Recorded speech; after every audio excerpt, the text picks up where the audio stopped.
ಸುಹಾಸಿನಿ ಕಾರ್ಯಕ್ರಮಕ್ಕೆ ಮತ್ತೊಮ್ಮೆ ಸ್ವಾಗತ ವೀಕ್ಷಕರೇ. ಮಹಿಳೆಯ ಸ್ವ ಉದ್ಯೋಗ ಇಚ್ಛೆಯನ್ನು ಯಾವ ರೀತಿ ಪೂರ್ಣಗೊಳಿಸಬೇಕು ಇದರ ಬಗ್ಗೆ ನಾವು ಮಾತಾಡ್ತಾ ಇದ್ವಿ.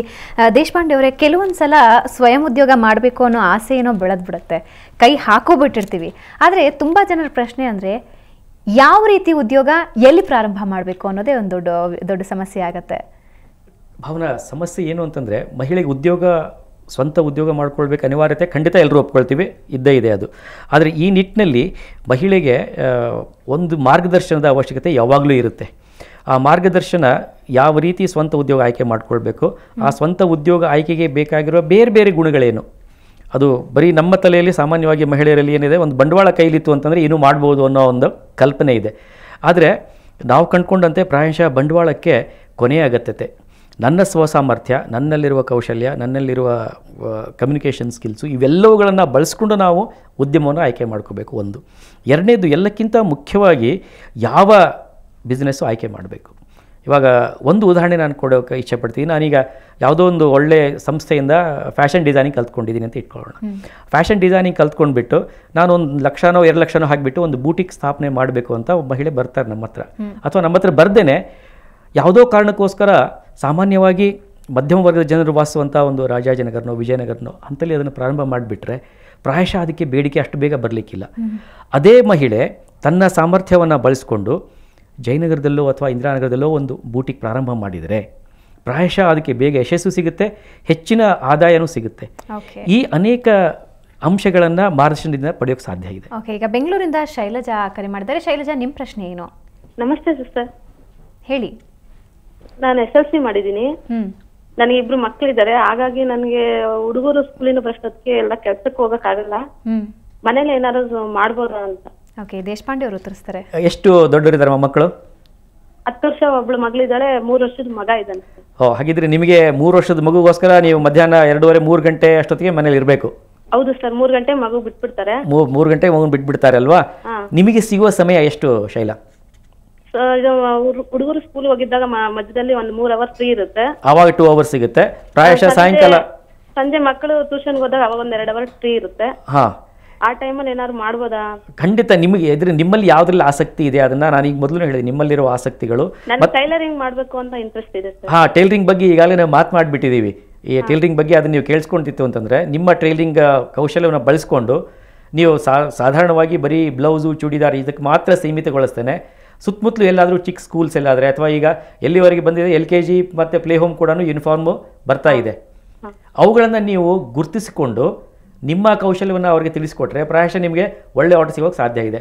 ಇದಲ್ದೇ ಟೈಲರಿಂಗ್ ಅಂದ ತಕ್ಷಣ ನಾವು ಬರೀ ಬಟ್ಟೆ ಹೊಲಿಯೋದು ತಿಳ್ಕೊಳ್ತೀವಿ. ಅದಲ್ದೇ ಬೇರೆ ಬೇರೆಗೂ ಟೈಲರಿಂಗ್ ಬೇಕಾಗುತ್ತೆ. ಉದಾಹರಣೆಗೆ ಬೆಡ್ ಸ್ಪ್ರೆಡ್ ಇದನ್ನು ಮಾಡೋದಕ್ಕೆ, ಅಥವಾ ನಮ್ಮ ಪಿಲೋ ಕವರ್ಸ್ ಮಾಡೋದಕ್ಕೆ, ಇನ್ನೂ ಅನೇಕ ಬೇರೆ ಬೇರೆ ವಸ್ತುಗಳನ್ನು ಟೈಲರಿಂಗ್ ಕಲ್ತವ್ರು ಮಾಡೋಕ್ಕೆ ಸಾಧ್ಯ ಇದೆ. ಇವೆಲ್ಲವುಗಳ ಬಗೆಗೆ ನೀವು ಬೇರೆ ಬೇರೆ ವಸ್ತು ಪ್ರದರ್ಶನ ಅಂತ ಏರ್ಪಾಡು ಮಾಡಿರ್ತಾರೆ. ರಾಜ್ಯದ್ದಿರುತ್ತೋ ರಾಷ್ಟ್ರದ್ದಿರುತ್ತೋ ಬೇರೆ ಬೇರೆ ಕಡೆಗೆ ಎಕ್ಸಿಬಿಷನ್ ಇರುತ್ತೆ. ಆ ಎಕ್ಸಿಬಿಷನನ್ನು ನೋಡೋ ಹವ್ಯಾಸ ಬೆಳೆಸ್ಕೊಳ್ಳಿ. ಅಲ್ಲಿ ನಿಮಗೆ ಟೈಲರಿಂಗ್ ಕಲ್ತು ಬೇರೆ ಬೇರೆ ಮಹಿಳೆಯರು ಏನು ಮಾಡ್ತಾರೆ ಅನ್ನೋ ಬಗೆಗೆ ನಿಮಗೆ ಒಂದು ಮಾಹಿತಿ ದೊರಕೋ ಸಾಧ್ಯತೆ ಇದೆ. ಅವೆಲ್ಲಗಳು ನೀವು ಮಾಡೋಕೆ ಸಾಧ್ಯ ಇದೆ ಅಮ್ಮ. ಓಕೆ, ಈಗ ವಸಂತ ಬೆಂಗಳೂರಿಂದ ಕರೆ ಮಾಡಿದ್ದಾರೆ. ವಸಂತ ಅವರೇ, ನಿಮ್ಮ ಪ್ರಶ್ನೆ ಏನು?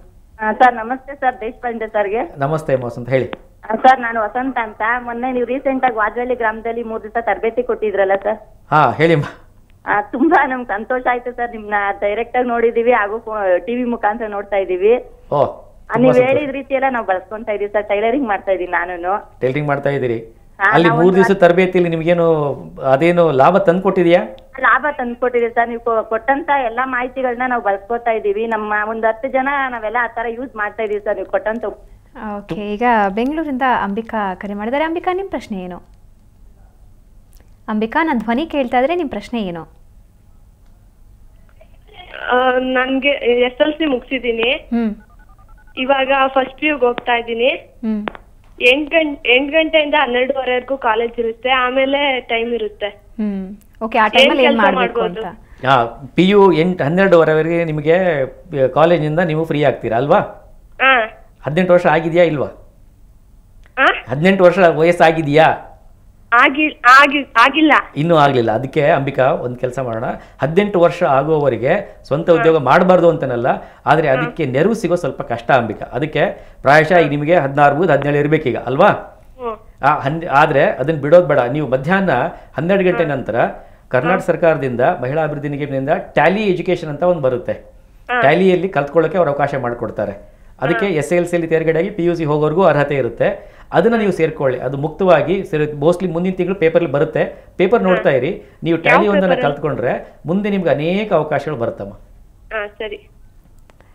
ಓಕೆ, ಧನ್ಯವಾದ ದೇಶಪಾಂಡೆ ಅವರು. ಈ ಸಂದರ್ಭದಲ್ಲಿ ಇನ್ನೊಂದು ಪ್ರಶ್ನೆ ಕೇಳಬೇಕು, ಯಾಕಂದರೆ ತುಂಬ ಜನಕ್ಕೆ ಇಂತಹದ್ದು ಮಾಡಬೇಕು ಅಂತ ಆಸೆ ಇರುತ್ತೆ, ಆದರೆ ಅದರ ಬಗ್ಗೆ ಸೂಕ್ತವಾದಂತಹ ಮಾಹಿತಿ ಪಡೆಯೋ ಜಾಗ ಯಾವುದು ಅಂತಲೇ ಗೊತ್ತಿರಲ್ಲ. ಸೊ ಒಬ್ಬ ಮಹಿಳೆ ಇವಾಗ ಸ್ವಯಂ ಉದ್ಯೋಗ ಮಾಡ್ತಿದ್ದೀನಿ, ನನಗೊಂದಷ್ಟು ಇನ್ಫಾರ್ಮೇಷನ್ ಬೇಕು ಅಂದರೆ ಅವಳಿಗೆ ಸೋರ್ಸ್ ಎಲ್ಲಿದೆ? ಒಂದು ಮಹಿಳಾ ಸ್ವೋದ್ಯೋಮಾಶನ ಕೇಂದ್ರ ಅಂತ ಕರ್ನಾಟಕ ರಾಜ್ಯ ಮಹಿಳಾ ಅಭಿವೃದ್ಧಿ ನಿಗಮದಿಂದ IDFನವರೇ ನಾವು ಮಾಡ್ತಾ ಇದ್ವಿ. ಇವಾಗ ಕೆಲವೊಂದು ಕಾರಣಗಳಿಂದ ಅದು ಸ್ವಲ್ಪ ಮಟ್ಟಿಗೆ ಮುಂದೆ ಹೋಗ್ತಾ ಇದೆ. ಆದರೆ ಈ ಒಂದು ಕೇಂದ್ರವನ್ನು ನಾವು ಜಯನಗರದಿಂದ ಮಾಡೋದನ್ನು ಈಗ JP ನಗರದಿಂದ ಮಾಡ್ತಾ ಇದ್ದೀವಿ. ಆ ಕೇಂದ್ರದ ವಿಳಾಸ ಆಮೇಲೆ ಕೊಡೋಣ. ಅದಕ್ಕೆ ಮಾರ್ಗದರ್ಶನ ಯಾಕೆ ಬೇಕಾಗುತ್ತೆ ಅಂತಂದರೆ, ಮಹಿಳೆಯರಿಗೆ ಈ ಬಿಸ್ನೆಸ್ ಮಾಡೋ ಆತುರತೆಯಲ್ಲಿ ತಪ್ಪು ಹೆಜ್ಜೆ ಇಡೋ ಸಾಧ್ಯತೆ ತುಂಬ ಇರುತ್ತೆ. ಅಲ್ಲಿ 5,000ಕ್ಕೆ ಬೇಕಾಗಲಿ 10,000 ಖರ್ಚು ಮಾಡ್ತಾರೆ, 20,000 ಹಾಕೋದ್ರಲ್ಲಿ 2 ಲಕ್ಷವರೆಗೂ ಖರ್ಚು ಮಾಡ್ಕೊಂಡು ಅನೇಕ ಮಹಿಳೆಯರನ್ನ ನಾವು ದೃಷ್ಟಾಂತ ನೋಡಿದ್ದೀವಿ. ಅದಕ್ಕೋಸ್ಕರ ಎಲ್ಲ ಮಹಿಳೆಯರಲ್ಲಿ ಒಂದು ವಿನಂತಿ ಏನು ಅಂದರೆ, ಮಾರ್ಗದರ್ಶನ ಕೇಂದ್ರ ಇರೋದೇ ನಿಮಗೋಸ್ಕರ. ಅಲ್ಲಿ ಮಹಿಳೆಯರಿಗೆ ಬಿಟ್ಟು ಬೇರೆ ಪುರುಷರಿಗೆ ಸದ್ಯಕ್ಕೆ ಯಾವುದೂ ಅಲ್ಲಿ ಇಲ್ಲ. ಅಲ್ಲಿ ನಿಮ್ಮ ವೈಯಕ್ತಿಕವಾಗಿ ನಿಮಗೆ ನಿಮ್ಮ ಹಿನ್ನೆಲೆ, ಆರ್ಥಿಕ ಹಿನ್ನೆಲೆ, ಸಾಮಾಜಿಕ ಹಿನ್ನೆಲೆ ಮತ್ತು ಶೈಕ್ಷಣಿಕ ಎಲ್ಲವನ್ನ ಗಮನದಲ್ಲಿಟ್ಕೊಂಡು ಅನೇಕ ಸೂಚನೆಗಳನ್ನು ನಿಮಗೆ ನೀಡೋಕ್ಕೆ ಸಾಧ್ಯ ಇದೆ. ಆ ಒಂದು ಮಾರ್ಗದರ್ಶನ ಜೊತೆಗೆ ಒಂದು ಬಿಸ್ನೆಸ್ ಮಾಡಬೇಕು ಅಂತಂದರೆ ನನ್ನ ವ್ಯಕ್ತಿತ್ವನ ಹೇಗೆ ಬಳಸ್ಕೊಳ್ಬೇಕು, ನಾನು ಯಾವ ರೀತಿ ಬೇರೆ ಜೊತೆಗೆ ಮಾತನಾಡಬೇಕು, ಇವೆಲ್ಲವುಗಳನ್ನು ಅಲ್ಲಿ ಹಂತವಾಗಿ ಕಲಿತೀವಿ. ಈಗ ಒಬ್ಬರು ಮಹಿಳೆ ಹೇಳಿದರು, ವಾಜಹಳ್ಳಿಯಲ್ಲಿ ಒಂದು ಟ್ರೈನಿಂಗ್ ಮಾಡಿದ್ದೀವಿ ಅಂತ. ಆ ಟ್ರೈನಿಂಗ್ನಲ್ಲಿ ನಾವು 3 ದಿವಸದಲ್ಲಿ ಅವ್ರ ವ್ಯಕ್ತಿತ್ವವನ್ನು ಪರಿವರ್ತನೆ ಮಾಡಿ ಸಮಾಜವನ್ನು ಯಾವ ರೀತಿ ಎದುರಿಸ್ಬೋದು ಅನ್ನೋದು 3 ದಿವಸದಲ್ಲಿ ಹೇಳ್ಕೊಡ್ತೀವಿ. ಖಂಡಿತ ಅದು ಅದ್ಭುತ ಅಂತಲೇ ಹೇಳ್ಬೋದು. ಸಾಕಷ್ಟು ಮಾಹಿತಿ ಕೊಟ್ಟರಿ ಸ್ವಯಂ ಉದ್ಯೋಗದ ಬಗ್ಗೆ. ಧನ್ಯವಾದ ದೇಶಪಾಂಡೆ ಅವರೇ. ವೀಕ್ಷಕರೇ, ನೋಡಿದ್ರಲ್ಲ, ಮನಸ್ಸಿದ್ದೇ ಮಾರ್ಗ ಅನ್ನೋದು ಇದಕ್ಕೇನೆ.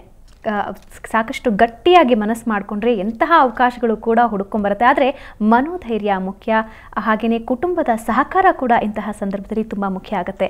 ಇದು ಇವತ್ತಿನ ಸುಹಾಸಿನಿ. ಕ್ಷಣ ಕ್ಷಣದ ಸುದ್ದಿಗಾಗಿ ನೋಡ್ತಾ ಇರಿ ಸುವರ್ಣ ನ್ಯೂಸ್ 24.